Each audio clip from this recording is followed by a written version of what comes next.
Nos últimos dias só se ouve falar de uma coisa: um vírus até então desconhecido pela ciência, cujo pouquíssima coisa se sabe sobre. Além do fato de que se espalha de uma forma muito rápida, provocando uma doença pulmonar aguda, a ponto até mesmo de levar pessoas à morte. Mas o que todo mundo quer saber é o que há por trás de todas as especulações existentes sobre isso. Como o tal do coronavírus realmente surgiu e por que tem sido motivo de tanto pavor.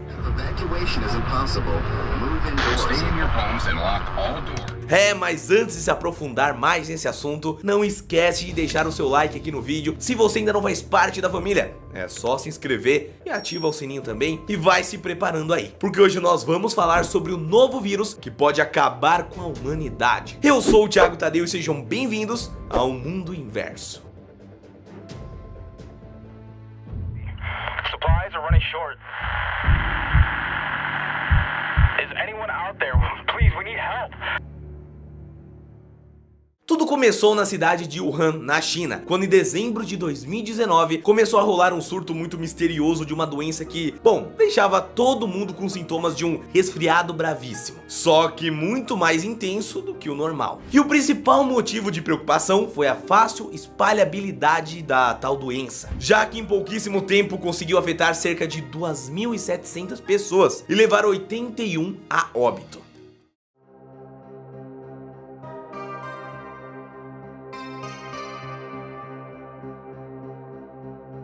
Então, imediatamente os cientistas começaram a pesquisar do que se tratava a doença e descobriram ser uma doença causada por um vírus da mesma família que o coronavírus, um grupo de agentes infecciosos responsável por outras doenças que já deram suas caras ao longo da história: a SARS, que significa Síndrome Respiratória Aguda Grave, e a MERS, que significa Síndrome Respiratória do Oriente Médio, todas elas sempre apresentando sintomas e quadros gravíssimos para suas vítimas. Bom, se trata de uma família de vírus que pode infectar diversas espécies de animais, e por isso logo as pessoas começam a culpar os animais considerados exóticos por serem alimento da população chinesa. Então, bom, não é necessariamente o animal culpado, nem a galera que come ele culturalmente, mas você entendeu a relação, né? Mas bom, por mais que você já possa ter visto nas redes sociais, nenhuma relação com morcego, cobra ou qualquer outro animal do tipo foi realmente comprovada. E se a gente parar pra pensar, é pura ignorância associar uma doença seríssima como culpa de uma alimentação, que pra população ocidental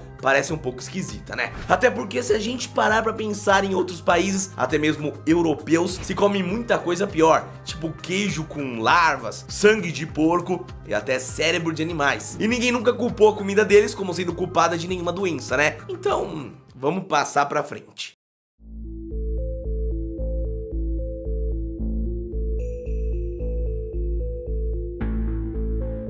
A real é que provavelmente a doença foi sim passada de um animal para um ser humano, já que durante o seu processo de recombinação, ela vai pulando de animal para animal, até que uma hora ela chega nas pessoas, né? Isso vai acontecer de uma forma ou de outra, viu? E a explicação mais provável para ela conseguir se proliferar com tanta eficiência logo na China é que é um país com uma densidade populacional muito grande, ou seja, tem pessoas demais por um território bem pequeno. Logo, se uma única pessoa estabelece contato com o animal infectado, é super fácil dela passar essa doença adiante. Sabe aquela brincadeira de passa-anel na escola? Mais ou menos isso, é muito mais fácil, né? E bom, isso acontece porque as pessoas estão em contatos umas com as outras diariamente, respirando o mesmo ar principalmente. E sem contar que o fato do vírus conseguir contaminar através do espirro, isso facilita muito que ele consiga, bom, contaminar muito mais gente, né? Então aí consideramos ponto pro vírus.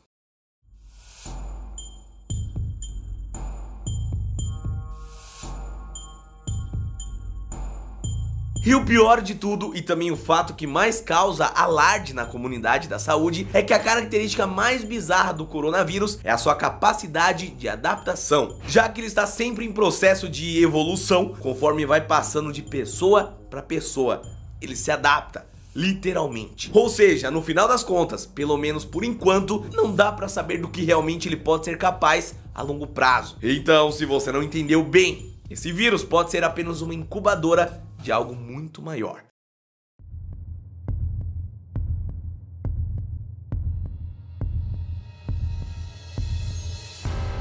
Como medida de conter a doença, pelo menos impedindo que ela se espalhe, o lugar onde ela surgiu e vários outros pontos da China estão praticamente em quarentena, com as pessoas que saem e entram sendo constantemente monitoradas. E não é só na China que as medidas preventivas começaram não, viu? Os Estados Unidos, por exemplo, para evitar qualquer entrada da doença no país, colocou scanners nos aeroportos, capazes de identificar a temperatura das pessoas que passam por ali. E em qualquer suspeita de febre, eu disse qualquer suspeita, já são protegidos e enviados a algum ponto médico para verificar se estão ou não com sintomas da doença. Isso tudo porque, por ser uma doença local, ou seja, que se iniciou e se espalhou ali pela própria China, a única forma de contaminação, pelo menos por enquanto, é tendo contato com uma pessoa que veio de lá ou está lá. Mas também tem informações bem polêmicas sobre esse fato. Isso porque no dia 23 de janeiro, a OMS tinha declarado que o coronavírus não era uma ameaça de saúde pública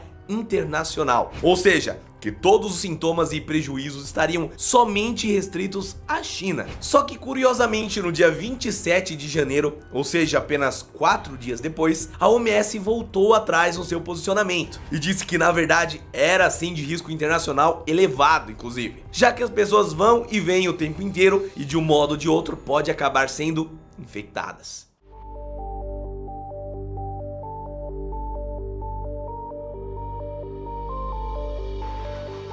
Inclusive, sendo coincidência ou não, no mesmo dia em que eles fizeram essa declaração, foi confirmado o primeiro caso oficial do vírus na Alemanha, além de já ter sido detectado em cerca de outros 12 países, família. No final das contas, resta a gente tomar as medidas de prevenção necessárias e as pesquisas avançarem para descobrir estratégias eficientes para a gente livrar desse mal de uma vez por todas. E claro, né, torcer para que ela não evolua a ponto de, sei lá, começar uma epidemia zumbi, como já foi até postado na internet e viralizou essa imagem aqui, ó. Mas se você está aí se perguntando, Thiago, o que eu posso fazer para evitar que qualquer coisa aconteça, até porque até no Brasil já existem algumas teorias de que o vírus já está lá, algumas pessoas infectadas. Bom, a primeira coisa é, ande sempre com álcool na bolsa, na mala, no bolso, um frasquinho pequeno para você sempre higienizar, não coloque a mão na boca ou no rosto e, se possível, use máscaras, tá bom? Isso ajuda bastante também.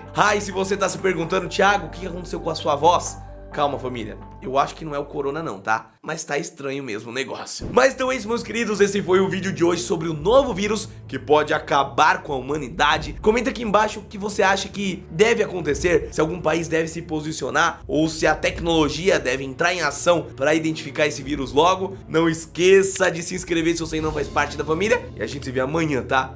Tomara que minha voz seja normal também. Um abraço e até a próxima. Valeu! Again, remain calm and wait for further instructions from authorities.